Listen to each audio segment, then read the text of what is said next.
요즘 그 교회가 가장 어려운 위기가 왔다 뭐 이런 이야기들을 많이 합니다.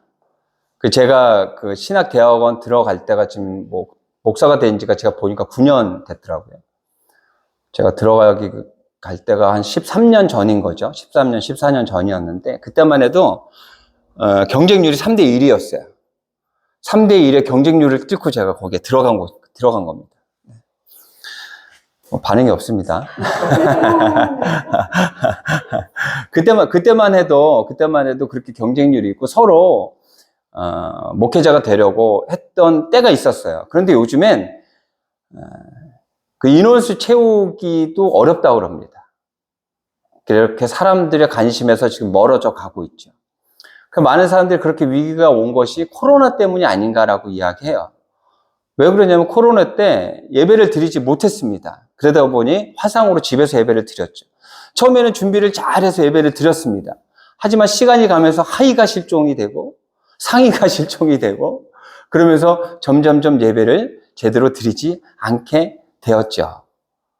그리고 다시 모여서 함께 예배를 드릴 수 있는 때가 왔는데도 불구하고 이제는 교회를 나가지 않는 사람들이 많습니다. 그래서 지금 교회가 위기에 처했다라고 이야기해요. 근데 저는 코로나 때문에 위기가 온 것 맞죠? 그런데 그 전부터 위기가 올 수밖에 없었던 모습들이 있었다라고 생각이 들어요. 예전에 제가 어렸을 때는 저희가 먹고 살기가 굉장히 힘들고 어려웠습니다. 그래서 모든 사람들이 잘 먹고 잘 사는 게 목표였어요. 그게 꿈이었어요. 그렇죠? 그때 그 교회에서 많은 사람들을 불러 모을 때 어떻게 모았냐면 교회에 오면 잘 먹고 잘 살 수 있다. 아픈 병도 고칠 수 있다. 그렇게 가르쳤어요. 그러다 보니 많은 사람들이 교회로 물밀듯이 쏟아져 들어왔습니다. 그때 그 가르침이 계속해서 이어졌죠. 근데 그 가르침은 틀리지는 않지만 그게 다는 아니에요. 우리의 필요를 채우기 위해서 교회를 오는 것이 아니고요. 이 세상을 창조하시고 모든 것들을 주관하신 하나님을 섬기기 위해서 오는 거예요. 그 하나님을 찬양하기 위해서, 그 하나님을 높이기 위해서 우리는 뭐요? 예배하는 거예요. 그리고 우리의 필요도 하나님께서 채워주시죠. 하나님께서 필요하다고 생각이 드실 땐 그 모든 것들을 채워줘요. 그게 잘못된 건 아니지만 가르침이 부족했던 거죠. 제대로 가르쳤어야 돼요. 하나님을 예배하는 것이, 하나님을 섬기는 것이, 하나님을 믿는다라는 것이 무엇인지 명확하게 가르쳐 줬어야 되는데 그렇게 가르치지 못했던 그것 때문에 지금 교회의 위기가 온 것이 아닌가라는 생각이 들어요. 근데 오늘 말씀을 보면은요, 예수님은 제대로 가르칩니다. 예수님은 제대로 가르쳐요. 우리는 누구에게 가르침을 받아야 되냐면 예수님의 가르침을 받아야 돼요. 예수님께서 이 땅에 오셔서 우리에게 주신 그 말씀이 신약 성경이에요. 그래서 우리 신약을 통하여서 예수님의 모습을 보고 우리는 제대로 배워야 돼요. 제자들은 예수님을 실제적으로 앞에 두고 따라다니며 배웠어요. 그럼 제대로 배웠어야 되잖아요. 예수님께서 제대로 가르쳤는데도 불구하고 이들은 제대로 배우지 못했어요. 오늘 말씀을 보면 제대로 배우지 못했던 제자들의 모습이 나와요. 제가 35절부터 한번 쭉 읽어볼게요. 세베대의 아들 야고보와 요한이 주께 나와 여짜오되 선생님이여 무엇이든지 우리가 구하는 바를 우리에게 하여 주시기를 원하오. 자신들이 구하는 것들을 바라고 있어요. 그랬더니 예수님께서 이렇게 얘기하십니다. 그럼 너희에게 무엇을 하여 주기를 원하니? 너희가 바라는 게 뭐야? 라고 물어봤더니 이렇게 이야기합니다. 여짜오되 주의 영광 중에서 우리를 하나는 주의 우편에 하나는 좌편에 앉게 하여 주옵소서. 그러니까 영광 중에 하나는 게 뭐예요? 지금 예수님께서 원하는 것들을 이루었을 때 우리를 그 옆에 앉혀주세요. 예수님께서 그 권력을 갖게 되면 그 권력을 저희에게도 나눠주세요. 라고 이야기하는 거예요. 이들이 이야기하는 건 뭐냐면 다윗 왕조의 그 영광을 다시 누리게 되면 이들은 식민지 생활을 했거든요. 이스라엘이 로마로부터 지금 식민지 생활을 하고 있어요. 그러니까 탄압을 받은, 우리가 일제시대 때 탄압받았던 것도 그렇게 탄압을 받고 있는 그런 모습, 그런 삶이에요. 예수님이 그 자신들의 모습을 벗어나게 하실 거라고 생각하는 거예요. 다윗 왕조는 어땠습니까?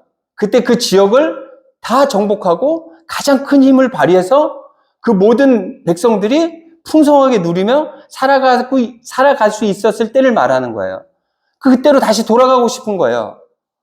근데 예수님께서는 그 다윗 왕조를 다시 부활시키기 위해서 오신 게 아니죠. 그리고 계속해서 가르쳐 주셨어요. 그럼에도 불구하고 제자들은 제대로 배우지 않고 자신들이 원하는 것들만 바라고 있어요.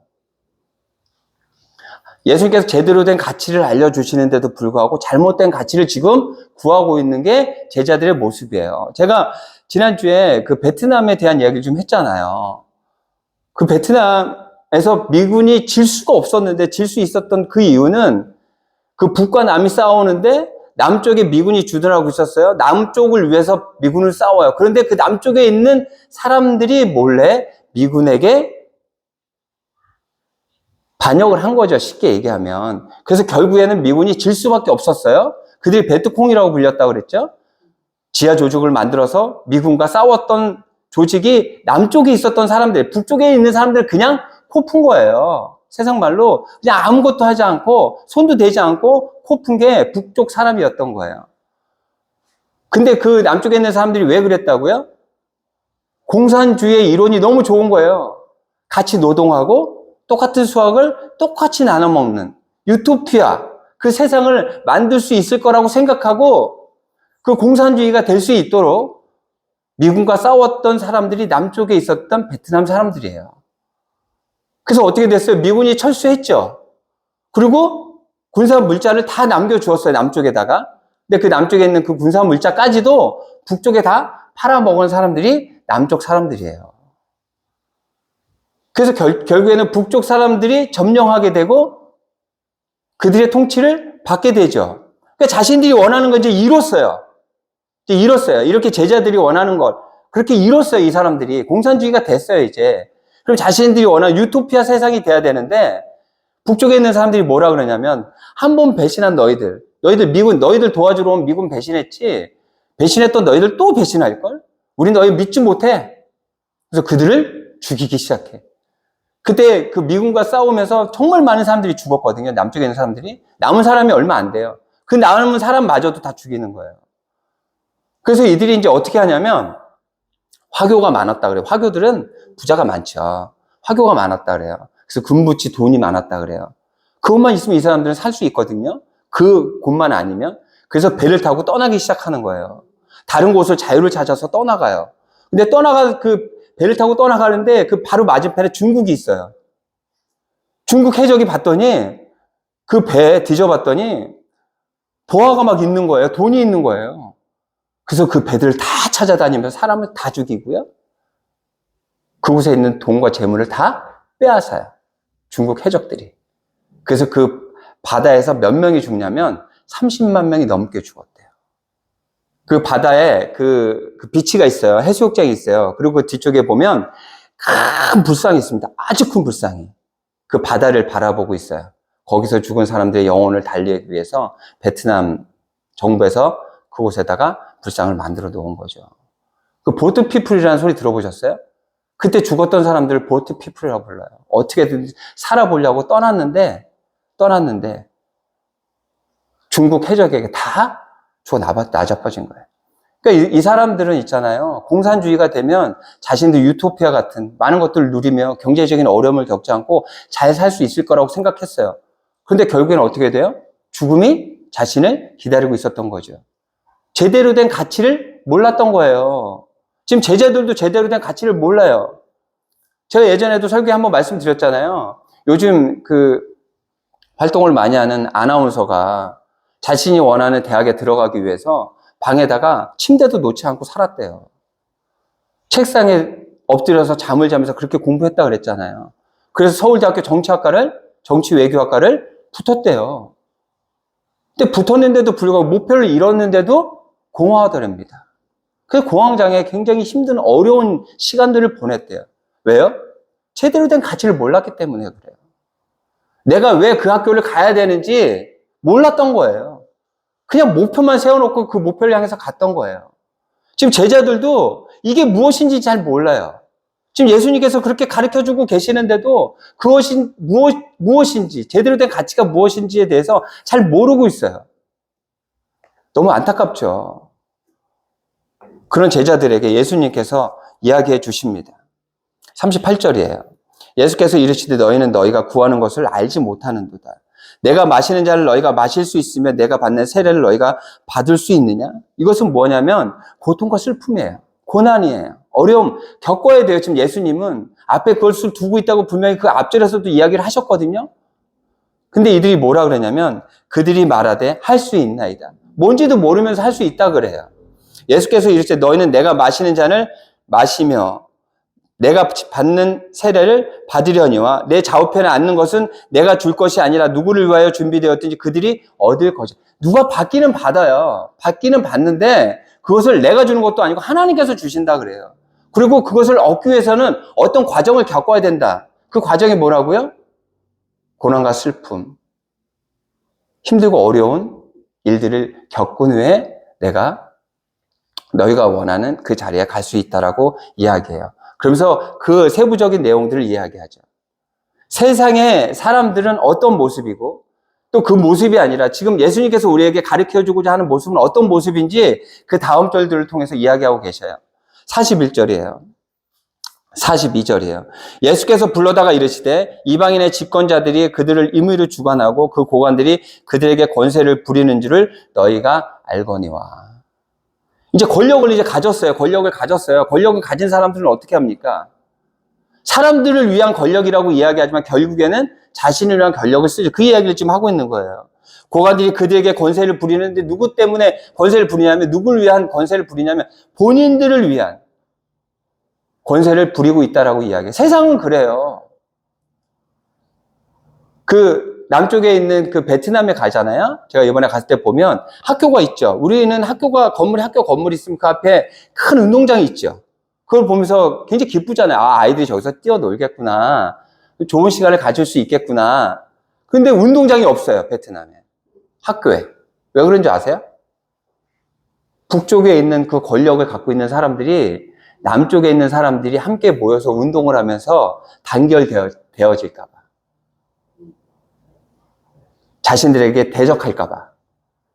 제가 제일 좋아하는 운동이 축구예요. 왜 그러냐면 만족이 커요. 혼자 하는 운동의 그 만족보다 축구를 하면 여러 명 같이 하잖아요. 그래서 패스가 이루어져서 어떤 결과물이 딱 이루어지면 진짜 막 환희가 느껴질 정도로 굉장히 기쁩니다. 같이 하는 운동이 그래서 더 즐겁고 기쁜 것 같아요. 뭐 개인적인 운동도 즐겁고 기쁘겠지만 그 만족도가 저는 같이 했던 운동이 더 컸던 것 같아요. 그들이 그걸 무서워했던 거예요. 운동장을 만들어주면 단결이 돼가지고 자신들을 대적할까 봐. 그래서 자라나는 아이들 학교인데 운동장이 아예 없어요. 진짜 너무하죠. 권력 갖고 있는 사람들의 모습이 이런 모습이에요. 여러분 그 캄보디아의 킬링필드라고 들어보셨어요? 킬링필드? 필드 그 들판에 있잖아요. 시체가 가득하다고 해서 킬링필드예요. 몇 명이 죽었냐면 150만 명이 죽었대요. 그 인구의 15%래요. 그렇게 많이 죽었어요. 그게 누가 죽인 줄 알아요? 거기가 프랑스 식민지였는데 그 식민지하에서 살면서 배운 사람들이 그 유학을 떠납니다. 프랑스로. 그 유학을 떠나서 공부해서 우리나라를 잘 사는 나라로 만들 거야. 해서 공부하고 돌아온 사람들이 정권을 가진 다음에 그렇게 죽인 거예요. 자신들이 공부하는 이유가 나라를 더 좋은 나라 만들겠다고 공부해놓고서 결국에는 그 권력을 잡으니까 어떻게 돼요? 자신들의 권력을 위해서 150만 명을 죽인 게 킬링필드 그 사건이에요. 유명하잖아요. 그때 그 발가벗은 여자아이 그 사진 울면서 찍은 그 사진이 지금도 선명하게 기억이 나는데 권력을 갖게 되면 그런 모습으로 살아가요. 그것을 지금 예수님께서 이야기하는 너희가 갖고 싶은 그 권력이 있잖아. 그 권력 갖게 되면 이런 모습이 드러난다. 라는 것을 이야기해요. 그러면서 참된 권력, 참된 자리는 어떤 자리냐면 이런 자리야 라고 이야기하시는 거예요. 43절부터 제가 쭉 읽어볼게요. 너희 중에는 그렇지 않을지니 너희 중에 누구든지 크고자 하는 자는 너희를 섬기는 자가 되고 너희 중에 누구든지 으뜸이 되고자 하는 자는 모든 사람이 종이 되어야 하리라. 인자가 온 것은 섬김을 받으려 함이 아니라 도리어 섬기려 하고 자기 목숨을 많은 사람의 대속물로 주려 함이라. 이러한 모습이 우리 삶 안에, 우리 생활 안에, 우리 현실 안에는 없을 것 같은데 이것을 주구장창 이야기하는 사람들이 있어요. 예수님 말고 이것을 이야기하는 사람은 어떤 사람들이에요? 정치하는 사람들이잖아요. 제가 먼저 번에 이야기했던 친구 있죠? 자기가 살았던 고향에 집을 짓고 사는 게 꿈이었다는 친구. 그래서 그곳에 자기 집을 아주 멋지게 잘 지어놓고 지금 잘 살고 있는데 그 친구 직업이 뭐냐면 그 친구 원래 이제 성당을 다녔어요. 천주교예요. 그곳에 있는 그 성당의 사무총장을 해요. 그래서 거기에 이제 잡일 같은 것들을 다 맡아서 하는 건데 그 성당이 있잖아요. 굉장히 유명한 성당이래요. 성지래요. 그래서 그 천주교를 믿는 분들은 그곳에 꼭 한 번씩은 다 온다는 거예요. 그리고 그곳에 또 행사들 많대요. 그래서 뭐 진짜 뭐 몇천 명씩 되는 행사를 치르는 그런 경우들도 있대요. 그러니까 이제 그곳에 가면 이제 어떤 제약도 많이 따르겠죠. 너무 많은 사람들이 오니까 차가 들어가지 못하도록 바리케이트를 이렇게 쳐놓고 차들이 못 들어가게. 왜? 사람들이 많이 오는 곳이기 때문에 차가 들어오면 위험하잖아요. 그래서 모든 차들이 그곳에 못 들어간답니다. 근데 어느 날 국회의원 차가 왔대요. 근데 기사가 바리케이트를 치워달라고 그러더랍니다. 왜 그러냐고 물어봤더니 국회의원 차래요. 그래서 이 친구가 안 된다고 했답니다. 근데 기사가 끝까지 열어달라고 하더래요. 그래도 끝까지 열어주지 않았대요. 그래서 국회의원이 내려서 걸어서 올라갔답니다. 그 친구가 그날 저녁에 저를 만났는데요. 그 친구가 저한테 화를 막 내면서 얘기하는 거예요. 지가 우리 세금 가지고 월급 받는 주제에 어디서 권위 있는 그런 모습으로 다들 걸어 올라가는데 자기가 차를 타고 올라가려고 하느냐 하면서 막 분을 엄청나게 내요. 근데 그 국회의원 뽑힐 때 선출직이잖아요. 뽑힐 때 어떻게 이야기했을까? 제가 그 성당에 다 못 올라가는데 차가 못 올라가는데 제 차는 타고 올라갈 거예요. 그래 저 좀 찍어주세요 라고 했을까요? 저는 여러분들의 종입니다. 저는 여러분들의 원하는 바를 저는 책임지고 완수할 수 있는 그런 사람이에요. 오늘 지금 이야기하고 있는 예수님의 이 이야기를 아마 제가 여러분들을 섬길 것입니다. 그러니 저를 뽑아주시오라 그렇게 이야기했을 거예요. 그런데 당선되고 나니 삶의 모습이 다르지요. 제자들도 그렇지 않았을까요? 제가 이렇게 그 권력 위에 앉혀달라고 하는 그 마음이 있잖아요. 더 큰 일을 제가 잘할 수 있도록 하기 위해서 가려고 하는 거예요. 제가 뭐 그 자리에 간다고 뭐 제 욕심 채우려고 가겠습니까? 라고 분명히 이야기할 수 있을지도 몰라요. 하지만 그 자리에 올라가게 되면 사람이 바뀌게 된단 말이에요. 욕을 먹는 그 큰 교회 목사님들이 있어요. 존경받는 그런 목사님들도 많지만 욕을 먹는 목사님들도 있어요. 근데 그 목사님들이 처음 마음부터 그랬을까요? 그렇지 않죠. 그 자리에 올라가다 보니 또 그런 마음들이 생겨서 그런 모습들을 보이는 것은 아닌가 하는 그런 생각도 들어요. 그래서 저는 그 큰 교회에 있는 목사님들이 좀 이렇게 좀 잘못한 모습을 봐도 최대한 욕을 안 하려고 합니다. 왜 그러냐면 저도 만약에 그렇게 큰 교회 목사가 만약에 된다면 저도 자유롭지 못할 것 같아요. 자신할 수 없어요. 그래서 큰 교회 목사가 되지 않는 건 아니에요. 다 되고 싶다고 되는 건 아닌 것 같아요. 다 되는 건 아니지만 하여튼간 그 예수님께서도 그 요한도 그런 이야기를 했죠. 초심의 마음은 이제 교회를 여섯 개, 7교회를 이야기하면서 그 초심의 이야기를 했던 처음 사랑을 잊지 말아야 된다라는 것을 굉장히 중요하게 얘기했던 것을 기억합니다. 우리에게도 그런 마음이 있어야겠죠. 근데 보세요. 정치인들은 앞에서 이야기한 것과 뒤에서 이야기한 것이 달라요. 그렇죠? 그런데 예수님은 처음에 이야기한 것과 뒤에 하는 삶의 모습과 완전히 일치합니다. 그것을 한번 볼까요? 33절이에요.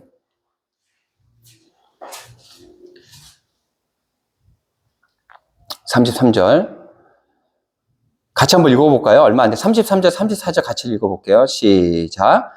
보라, 우리가 예루살렘에 올라가노니 인자가 대제사장들과 서기관들에게 넘겨짐에 그들이 죽이기로 결의하고 이방인들에게 넘겨주겠고 그들은 능욕하며 침 뱉으며 채찍질하고 죽일 것이나 그는 3일 만에 살아나리라 하시니. 이제 당신이 겪어야 될 이야기를 하는 거예요. 하나님이신데 인간의 몸으로 이 땅에 오셨어요. 왜요? 우리의 죄를 해결하시기 위해서 이 땅에 인간의 몸으로 오셨어요. 그래서 당하시는 그 고통이 우리가 당하는 고통과 똑같아요. 제가 전에도 한번 말씀드렸죠? 사람들이 그 고통, 고난 앞에 기절하는 거 있잖아요. 아파서 기절하는 게 아니라 그 어렵고 힘든 상황을 내가 이제 겪어야 되네 하는 것들을 감당하기 어렵다 보니 기절한다는 거예요. 너무 두려워서. 지금 예수님께서 정말 두렵고 어려운 일을 지금 앞에 두고 있어요. 그리고 앞으로 겪어야 될 일을 이야기하고 계셔요. 근데 이런 어려운 일들을 왜 겪으셔야 돼요? 아까 읽었던 43절부터 제가 다시 한번 읽어볼게요. 너희 중에 그렇지 않을지니 너희 중에 누구든지 크고자 하는 자는 너희를 섬기는 자가 되고 너희 중에 누구든지 으뜸이 되고자 하는 자는 모든 사람이 종이 되어야 하리라. 인자가 온 것은 섬김을 받으려 함이 아니라 도리어 섬기려 하고 자기 목숨을 많은 사람의 대속물로 주려 함이라. 그런 고난을 받아야 되는 그 이유는 자신을 위해서가 아니라 죄로 죽을 수밖에 없는 우리를 위해서 예수님은 그 어렵고 힘든 과정을 겪어야 된다는 거예요. 그렇게 이야기하시고 어떻게 하셨어요? 결국에는 십자가에서 몸에 있는 모든 것들을 다 쏟아내시고 죽으셨죠. 그리고 지성소의 휘장이 찢어졌어요. 그 지성소에는 대제사장밖에 들어갈 수 없었는데 이제는 우리도 들어갈 수 있어요. 그래서 하나님은 직접 우리도 만날 수 있어요. 누구를 통해서요? 중보자인 예수님을 통해서. 그래서 우리가 기도할 때도 예수 그리스도 이름으로 기도하는 이유가 그곳에 있습니다. 예수님은 자신이 말했던 그 일들을 힘들고 어렵지만 눈물을 흘리고 피를 흘리며 끝까지 이뤄내셨어요. 그리고 우리에게 구원을 주셨죠.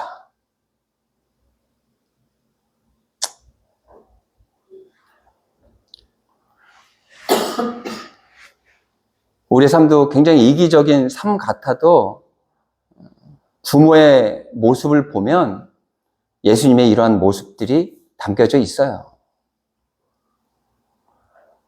언제 철이 들까 하는 그 아이가 결혼해서 아이를 키우는 모습을 보면요, 얼마나 대견한지 몰라요. 그 안에 큰 사랑이 담겨져 있거든요. 우리의 본성이 굉장히 이기적인 본성인 것 같지만 하나님께서 주신 그 사랑이 우리 내면에도 있다는 거예요. 그것을 우리는 잘 찾아내야 돼요. 그 사랑을 잘 끄집어내서 그 사랑을 가지고 세상을 섬기는 우리의 모습이 되었으면 좋겠어요. 그렇게 섬기는 다세움 교회가 되었으면 좋겠어요. 정말 쉽지 않은 이야기입니다. 쉽지 않은 말씀이에요. 하지만 예수님께서 우리에게 인간의 몸으로 이 땅에 오셔서 보여주셨어요. 그리고 그렇게 살아가셨어요. 그리고 이렇게 철이 없어 보이는 이 제자들이 있잖아요. 이 제자들도 예수님이 부활하신 후에 이 제자들도 완전히 다른 인생이 되었어요. 야고보가요, 12 제자 중에 가장 먼저 희생되었어요. 순교자가 되었어요. 하나님의 말씀을 위해, 하나님의 복음을 위해 자기의 목숨을 내어줄 수 있는 그런 사람으로 바뀌었어요. 무엇을 보고요? 예수님께서 말씀하신 그것들을 이루시는 것을 보고, 그리고 부활하신 그 모습을 보고 제자들도 변하기 시작했어요. 어려워요. 힘들어요. 우리의 욕심이 우리를 자유롭지 못하게 합니다.